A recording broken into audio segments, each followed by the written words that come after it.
Continuando aqui nas explicações da resolução do TSE número 21.538 de 2003, vamos comentar aqui o artigo 16. O artigo 16 diz o seguinte: o alistamento eleitoral do analfabeto é facultativo. Isso está ligado à Constituição Federal, ao artigo 14, parágrafo 1º, inciso 2, letra A. Né? Na Constituição, vamos dar uma olhadinha, por favor, na Constituição Federal, no artigo 14, parágrafo 1º, fala que o alistamento eleitoral e o voto são, inciso 2, facultativos para os analfabetos. Lembrando que se o analfabeto se alista, tira o título, ele não é obrigado a votar. Muita gente confunde isso. Diz assim, ah não, se o analfabeto tirou o título, ele agora tem que votar. Não, não existe isso. O alistamento e o voto são facultativos para os analfabetos. Então, é uma faculdade votar e se alistar. Bem, o artigo 16, então, da resolução 21.538 fala que o alistamento eleitoral do analfabeto é facultativo. Se o analfabeto deixar de sê-lo, deverá requerer a sua inscrição eleitoral, não ficando sujeito à multa prevista no artigo 15. Pois bem, isso já é para a hipótese da pessoa que é analfabeta e aí com 30 anos de idade, 25 anos de idade, ela acaba se alfabetizando. E nesse caso ela deverá requerer o alistamento, porque aí o voto e o alistamento e o voto passam a ser obrigatórios aos alfabetizados. Lembrando também que o analfabeto é inelegível. Isso está na Constituição Federal, aqui no artigo 14, parágrafo 4º. São inelegíveis os inalistáveis e os analfabetos. Então reparem, o analfabeto não pode ser votado.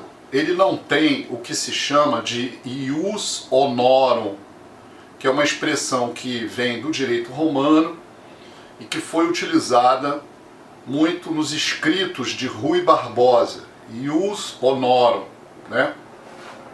Então, o analfabeto, ele tem uma longa história no Brasil, porque ele já passou a votar e depois tiraram o voto do analfabeto.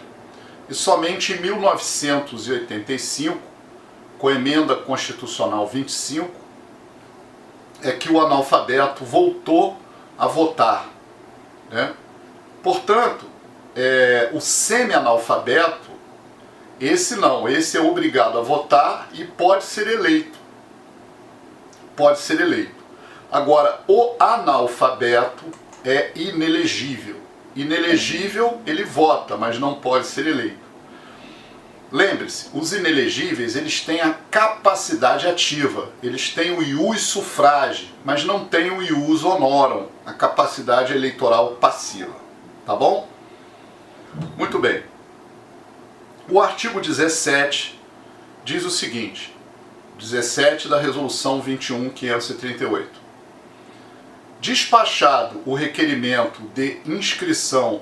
me lembrei de uma coisa importante. Antes da leitura do artigo 17, eu gostaria de chamar vocês para uma súmula, um verbete sumular do Tribunal Superior Eleitoral. Né? Esse verbete sumular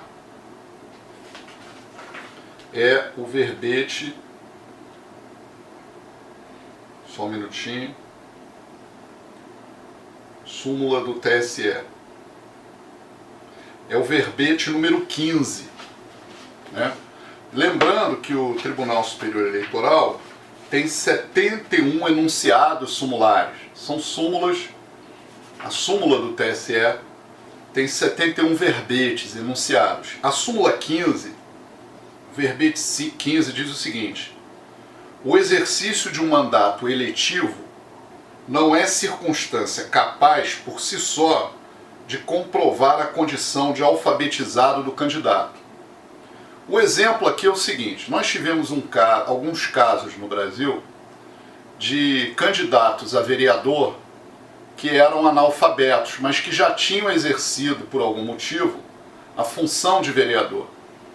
Teve um caso até do Rio de Janeiro, em Paraíba do Sul, que foi uma comarca do Rio de Janeiro, do estado do Rio de Janeiro, em que 3 candidatos analfabetos pretendiam se candidatar a vereador, sendo que um deles, esse candidato, na verdade, ele já tinha exercido a função de vereador. Mas quando o juiz eleitoral foi verificar no registro da candidatura se aquela pessoa era alfabetizada ou não, eles tinham inclusive juntado um atestado falso de uma escola. Foram processados por isso, criminalmente. É o crime de falsidade ideológica, previsto no artigo 350 do Código Eleitoral.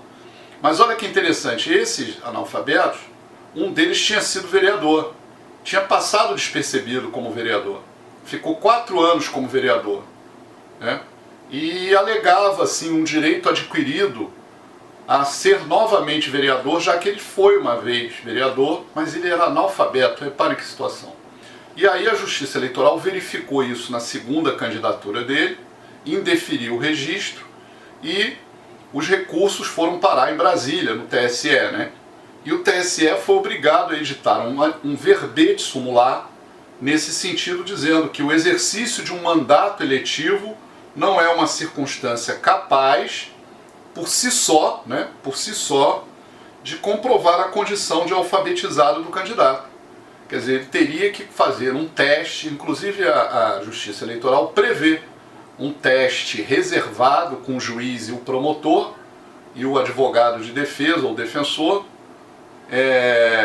não submetendo essa pessoa a constrangimento, obviamente, mas um teste reservado para verificar se ele tem a condição de alfabetizado ou não. Certo? Então, é importante salientar para vocês, primeiramente, esse verbete número 15, e agora também o 55, o enunciado 55, que diz o seguinte: a Carteira Nacional de Habilitação gera a presunção da escolaridade necessária ao deferimento do registro de candidatura.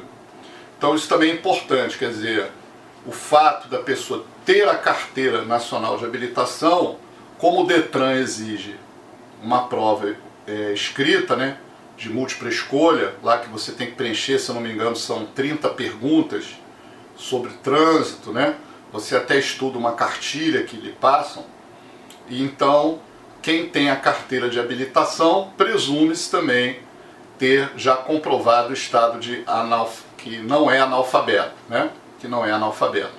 Agora, pode ser candidato, como eu disse, o semi-analfabeto, certo? E o conceito de analfabeto é dado sempre pelo Ministério da Educação e Cultura, pelo MEC. É aquele que não sabe conjugar as letras e formar palavras, Às vezes a pessoa apenas decora uma palavra ou decora um nome, mas ela não sabe combinar as letras para formar frases e palavras. Muito bem, feitas essas explicações ao artigo 16, vamos passar agora ao artigo 17. O artigo 17 diz que, despachado o requerimento de inscrição pelo juiz eleitoral e processado pelo cartório, isso será lançado no sistema e os partidos vão ter pleno conhecimento desses alistamentos. E o parágrafo 1º diz o seguinte: do despacho que indefere o alistamento, cabe recurso pelo alistando. Esse recurso, primeiramente, é para quem? Ele é dirigido ao juiz que indeferiu, para que remeta esse recurso ao TRE. Tá bom? Quem vai examinar esse recurso é o TRE. E o prazo é muito importante de você decorar. Grife com a caneta amarela, destaca texto. prazo de 5 dias, tá? E se deferir o alistamento, poderá recorrer dele qualquer delegado de partido, no prazo de 10 dias, contados da colocação da respectiva listagem à disposição pelos partidos, certo? O que deverá ocorrer entre os dias 1º e 15 de cada mês, ou no primeiro dia útil seguinte, ainda que tenham sido exibidas ao alistando antes dessas datas e mesmo que os partidos não a consultem. Repare, portanto, que você deve estar numa dúvida aqui sobre esse artigo 17, porque se o alistando, né, ele vai tirar o título, né, o alistando vai tirar o título, o que acontece?